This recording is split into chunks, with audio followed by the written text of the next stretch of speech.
Today's GK programme में आपका स्वागत है। चलिए वीडियो की शुरुआत करते हैं और सबसे पहले अपने अभ्यास प्रश्न को देखते हैं। कार्यस्थल पर सुरक्षा और स्वास्थ्य विश्व दिवस के संबंध में निम्नलिखित कथनों पर विचार कीजिए। यह हर साल 28 अप्रैल को मनाया जाता है। इस वर्ष की थीम कार्यस्थल पर सुरक्षित और स्वस्थ कामकाजी वातावरण एक मौलिक सिद्धांत और अधिकार है। उपयुक्त में से कौन सा से कथन सही है या है? ऑप्शन ए केवल एक, ऑप्शन बी केवल दो, ऑप्शन सी एक और दो दोनों, या फिर ऑप्शन डी ना तो एक और ना ही दो। इसका सही जवाब था ऑप्शन सी। हाल ही में कार्यस्थल पर सुरक्षा और स्वास्थ्य विश्व दिवस का आयोजन किया गया। ये विश्व दिवस हर साल 28 अप्रैल को मनाया जाता है, इसीलिए कथन एक सही है। ये दिन वैश्विक स्तर पर व्यावसायिक दुर्घटनाओं और बीमारियों की रोकथाम को बढ़ावा देता है। अंतर्राष्ट्रीय श्रम संगठन हर साल इसकी थीम तय करता है। 2023 के लिए इसकी थीम कार्यस्थल पर सुरक्षित और स्वस्थ कामकाजी वातावरण एक मौलिक सिद्धांत और अधिकार है, इसीलिए कथन दो सही है। आपको बता दें कि जून 2022 में अंतर्राष्ट्रीय श्रम सम्मेलन ने अंतर्राष्ट्रीय श्रम संगठन के मौलिक सिद्धांतों और अधिकारों के ढांचे में एक सुरक्षित और स्वस्थ कार्य वातावरण को शामिल करने का निर्णय लिया था। इस प्रकार विकल्प सी सही हो जाता है। हमारा पहला सवाल है कि सिटी ब्यूटी कंपटीशन पोर्टल किसके द्वारा लॉन्च किया गया है? हमारे ऑप्शन है option A Niti Aayog, option B citizen alliance, option C आवासन और शहरी कार्य मंत्रालय, या फिर option D national association for smart city developers of aggregators. तो इसका सही जवाब है ऑप्शन सी। हाल ही में आवासन और शहरी कार्य मंत्रालय ने city beauty competition portal launch किया है, इसीलिए विकल्प सी सही है। देश भर के शहरी स्थानीय निकाय एक ऑनलाइन प्रक्रिया के माध्यम से इस प्रतियोगिता में भाग ले सकते हैं। इस प्रतियोगिता का मुख्य उद्देश्य सुंदर, अभिनव और समावेशी सार्वजनिक स्थान बनाने के लिए देश भर के शहरों और वार्डों द्वारा किए गए परिवर्तनकारी प्रयासों को पहचानना और प्रोत्साहित करना है। इस प्रतियोगिता के तहत शहरों में वार्डों और सार्वजनिक स्थानों को 5 व्यापक स्तंभों एक्सेसिबिलिटी, अमेनिटीज, एक्टिविटीज, एस्थेटिक और इकोलॉजी पर आंका जाएगा। हमारा अगला सवाल है कि शंघाई सहयोग संगठन इंटरबैंक कंसोर्टियम की 19वीं परिषद की बैठक किस शहर में आयोजित की गई? हमारे ऑप्शन है option A Bishkek, option B Saint Petersburg, option C Schengen, या फिर ऑप्शन डी गोवा। तो इसका सही जवाब है ऑप्शन डी, यानी कि गोवा। हाल ही में शंघाई सहयोग संगठन इंटरबैंक कंसोर्टियम की 19वीं परिषद की बैठक आयोजित की गई। ये बैठक भारत की अध्यक्षता में गोवा में आयोजित हुई, इसीलिए विकल्प डी सही है। इस बैठक में सदस्य देशों के नेशनल बैंक सहित सदस्य बैंकों के प्रतिनिधियों ने भाग लिया। ये बैठक सदस्य देशों के बीच सहयोग को मजबूत करने, अनुभव एवं कौशल के आदान प्रदान और सतत विकास पहलों के समर्थन के लिए एक प्रतिबद्धता के साथ संपन्न हुई। बताते चलें कि वर्ष 2023-24 के लिए प्रस्तावित SCO IBC अध्यक्ष कजाकिस्तान का विकास बैंक है। हमारा अगला सवाल है, हाल ही में चर्चा में रहा प्रेडिक्टर डिस्कवरी एल्गोरिथम यानी PDA किससे संबंधित है? हमारे ऑप्शन है ऑप्शन ए कोविड-19, ऑप्शन बी अंतरिक्ष विज्ञान, ऑप्शन सी मौसम पूर्वानुमान, या फिर ऑप्शन डी पौधों का विकास क्रम। तो इसका सही जवाब है ऑप्शन सी। हाल ही में वैज्ञानिकों ने आर्टिफिशियल इंटेलिजेंस का उपयोग करते हुए एक एल्गोरिथम को तैयार किया है। इस एल्गोरिथम का नाम प्रेडिक्टर डिस्कवरी एल्गोरिथम है। ये भारतीय ग्रीष्मकालीन मानसून की 18 महीने पहले भविष्यवाणी कर मौसम पूर्वानुमान में सुधार कर सकता है, इसीलिए विकल्प सी सही हो जाता है। ये एल्गोरिदम कृषि और अन्य आर्थिक योजनाओं को बनाने के लिए समय पर मौसम के कुशल पूर्वानुमान की सुविधा प्रदान कर सकता है। इसका विकास पुणे के भारतीय उष्णकटिबंधीय मौसम विज्ञान संस्थान और गुवाहाटी के कॉटन विश्वविद्यालय की संयुक्त टीम ने किया है। हमारा अगला सवाल है कि इस्पात राजभाषा सम्मान किस मंत्रालय संस्थान की एक पहल है? हमारे ऑप्शन है ऑप्शन ए संसदीय कार्य मंत्रालय, ऑप्शन बी संचार मंत्रालय, ऑप्शन सी नीति आयोग, या फिर ऑप्शन डी इस्पात मंत्रालय। तो इसका सही जवाब है ऑप्शन डी। हाल ही में राष्ट्रीय इस्पात निगम लिमिटेड ने वर्ष 2021-22 के लिए इस्पात राजभाषा सम्मान प्रथम पुरस्कार प्राप्त किया। RINL के अध्यक्ष को श्रीनगर में आयोजित हिंदी सलाहकार समिति की बैठक में ये प्रतिष्ठित पुरस्कार प्रदान किया गया। इस्पात राजभाषा सम्मान हर साल इस्पात मंत्रालय द्वारा प्रदान किया जाता है, इसीलिए विकल्प डी सही जवाब है। आपको बता दें कि राष्ट्रीय इस्पात निगम लिमिटेड को विजाग स्टील के नाम से भी जाना जाता है। ये भारत सरकार के इस्पात मंत्रालय के अधीन एक सार्वजनिक उद्यम है। हमारा अगला सवाल है कि इको सेंसिटिव जोन के संदर्भ में निम्नलिखित कथनों पर विचार कीजिए। इसे वन्यजीव संरक्षण अधिनियम 1972 के तहत घोषित किया जाता है। इसकी घोषणा का उद्देश्य इस जोन में कृषि को छोड़कर सभी प्रकार की मानवीय गतिविधियों पर रोक लगाना है। उपयुक्त में से कौन सा से कथन सही है या है? हमारे विकल्प हैं ऑप्शन ए केवल एक, ऑप्शन बी केवल दो, ऑप्शन सी एक और दो दोनों, या फिर ऑप्शन डी ना तो एक और ना ही दो।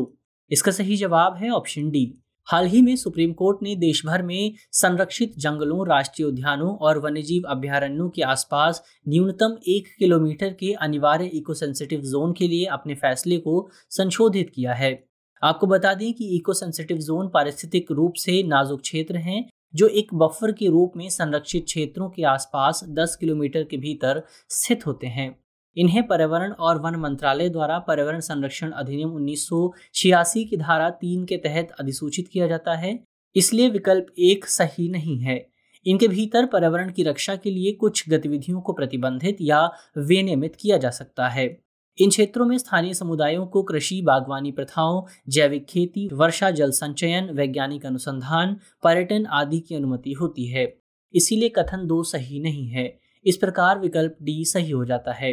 निम्नलिखित में से कौन से देश काला सागर से अपनी सीमा साझा करते हैं? हमारे ऑप्शन हैं बुल्गारिया, यूनान या रूस। नीचे दिए गए कोड का प्रयोग कर सही उत्तर चुनिए। ऑप्शन ए केवल 1 और 2, ऑप्शन बी केवल 2 और 3, ऑप्शन सी केवल 1 और 3, या फिर ऑप्शन डी 1, 2 और 3। इसका सही जवाब है ऑप्शन सी। हाल ही में यूक्रेन की सेना ने कहा कि उसने रूस के काला सागर बेड़े के फ्लैगशिप को टक्कर मारकर क्षतिग्रस्त कर दिया। बता दें कि काला सागर एक महाद्वीपीय समुद्र है जो पूर्वी यूरोप और पश्चिमी एशिया के बीच मौजूद है। ये दक्षिण पूर्वी यूरोप, कॉकेशस और अनातोलिया के प्रायद्वीप से घिरा हुआ है। 6 देश इस सागर से अपनी सीमा साझा करते हैं, जिनमें शामिल हैं बुल्गारिया, जॉर्जिया, रोमानिया, रूस, तुर्की और यूक्रेन। जबकि यूनान इससे अपनी सीमा साझा नहीं करता, इसीलिए विकल्प सी सही जवाब है। ये कर्च जलडमरू मध्य द्वारा अज़ुवा सागर से जुड़ा हुआ है। हमारा अगला सवाल है कि भारत यूके विज्ञान और नवाचार परिषद की बैठक कहाँ आयोजित की गई? Option A New Delhi, option B London, option C Ahmedabad, या फिर ऑप्शन डी मुंबई। तो इसका सही जवाब है ऑप्शन ए। हाल ही में नई दिल्ली में भारत यूके विज्ञान और नवाचार परिषद की बैठक आयोजित की गई, इसीलिए विकल्प ए सही जवाब है। इस बैठक में भारत और यूनाइटेड किंगडम ने संयुक्त रूप से Bharat UK net zero innovation virtual centre बनाने की घोषणा की। ये केंद्र दोनों देशों के हितधारकों को नवीकरणीय स्रोत के रूप में विनिर्माण प्रक्रियाओं, परिवहन प्रणालियों और हरित हाइड्रोजन के डीकार्बनाइजेशन जैसे क्षेत्रों में एक साथ काम करने के लिए मंच प्रदान करेगा। हमारा अगला सवाल है कि एडवांटेज हेल्थ केयर इंडिया 2023 किस मंत्रालय संस्थान की एक पहल है? हमारे ऑप्शन हैं ऑप्शन ए सामाजिक न्याय और अधिकारिता मंत्रालय, ऑप्शन बी स्वास्थ्य और परिवार कल्याण मंत्रालय, ऑप्शन सी नीति आयोग, या फिर ऑप्शन डी आवास और शहरी गरीब उपशमन मंत्रालय। इसका सही जवाब है ऑप्शन बी। हाल ही में प्रधानमंत्री ने वीडियो कॉन्फ्रेंसिंग के जरिए one earth one health advantage health care India 2023 का उद्घाटन किया। ये कार्यक्रम 26 और 27 अप्रैल को नई दिल्ली में आयोजित किया गया। 2023 में इसका 6वां संस्करण था। इस 2 दिवसीय कार्यक्रम का आयोजन केंद्रीय स्वास्थ्य और परिवार कल्याण मंत्रालय द्वारा किया गया, इसीलिए विकल्प बी सही है। इस आयोजन का उद्देश्य स्वास्थ्य सेवा उद्योग के विभिन्न हितधारकों के बीच वैश्विक सहयोग और साझेदारी बनाना है। हमारा अगला सवाल है कि हाल ही में चर्चित ताइफा 1 क्या है? ऑप्शन ए केन्या का पहला परिचालन पृथ्वी अवलोकन उपग्रह, ऑप्शन बी भारतीय अंतरिक्ष स्टार्टअप टीम एंड्स का परिचालन पृथ्वी अवलोकन उपग्रह, ऑप्शन सी नासा की एक अनुसंधान परियोजना, या फिर ऑप्शन डी स्पेसएक्स का मंगलयान। तो इसका सही जवाब है ऑप्शन ए। हाल ही में केन्या का पहला उपग्रह ताइफा 1 3 प्रयासों के बाद सफलतापूर्वक अंतरिक्ष में प्रक्षेपित किया गया। इसे कैलिफोर्निया में वेंडनबर्ग स्पेस फोर्स बेस से स्पेसएक्स फैल्कन 9 रॉकेट से लॉन्च किया गया था। ताइफा 1 एक 3U पृथ्वी अवलोकन उपग्रह है जिसे केन्या द्वारा विकसित और डिजाइन किया गया है, इसीलिए विकल्प ए सही जवाब है। ये एक ऑप्टिकल कैमरा से लेस है जो मल्टीस्पेक्ट्रल और पैनक्रोमैटिक मोड में तस्वीरें ले सकता है। इस मिशन को कृषि और खाद्य सुरक्षा सहित विभिन्न क्षेत्रों में हितधारकों को सटीक और समय पर पृथ्वी अवलोकन उपग्रह डेटा प्राप्त करने के लिए डिजाइन किया गया है। हमारा अगला सवाल है कि डीप ब्लू होल के संदर्भ में निम्नलिखित कथनों पर विचार कीजिए। यह आमतौर पर उथले समुद्री जल में स्थित होते हैं जो चारों ओर से समुद्री जल की तुलना में बहुत अधिक गहरे होते हैं। माना जाता है कि इनका गठन हिमयुग में हुआ था। उपयुक्त में से कौन सा से कथन सही है या फिर हैं? हमारे विकल्प हैं ऑप्शन ए केवल एक, ऑप्शन बी केवल दो, ऑप्शन सी एक और दो दोनों, या फिर ऑप्शन डी ना तो एक और ना ही दो। इसका सही जवाब है ऑप्शन सी। हाल ही में मेक्सिको तट पर दुनिया का दूसरा सबसे डीप ब्लू होल पाया गया है। ये ब्लू होल मेक्सिको के तट पर चेतुमल खाड़ी में स्थित है। ये जल के नीचे लगभग 900 फीट गहरा है और 1,47,000 वर्ग फीट के क्षेत्र में फैला हुआ है। बता दें कि डीप ब्लू होल आमतौर पर उथले समुद्री जल में स्थित होते हैं जो चारों ओर समुद्र जल की तुलना में बहुत गहरे होते हैं। इसीलिए कथन एक सही है। ऐसा माना जाता है कि ये हिमयुग में बने थे जब समुद्र का स्तर वर्तमान स्तर से 100-120 मीटर कम था। इसीलिए कथन एक सही है। इस प्रकार विकल्प सी सही हो जाता है। चलिए अब अंत में अपने अभ्यास प्रश्न को देख लेते हैं। भारतीय संविधान का अनुच्छेद 217 किससे संबंधित है? हमारे ऑप्शन हैं ऑप्शन ए सर्वोच्च न्यायालय के न्यायाधीशों की नियुक्ति, ऑप्शन बी राज्यपाल की नियुक्ति, ऑप्शन सी न्यायालय के न्यायाधीशों की नियुक्ति, या फिर ऑप्शन डी मुख्य चुनाव आयुक्त की नियुक्ति। मुझे उम्मीद है कि इस वीडियो में जिन बिंदुओं जिन सवालों पर बात की गई है वो आपको समझ में आएंगे। मिलते हैं आपसे अगली वीडियो में, तब तक के लिए धन्यवाद।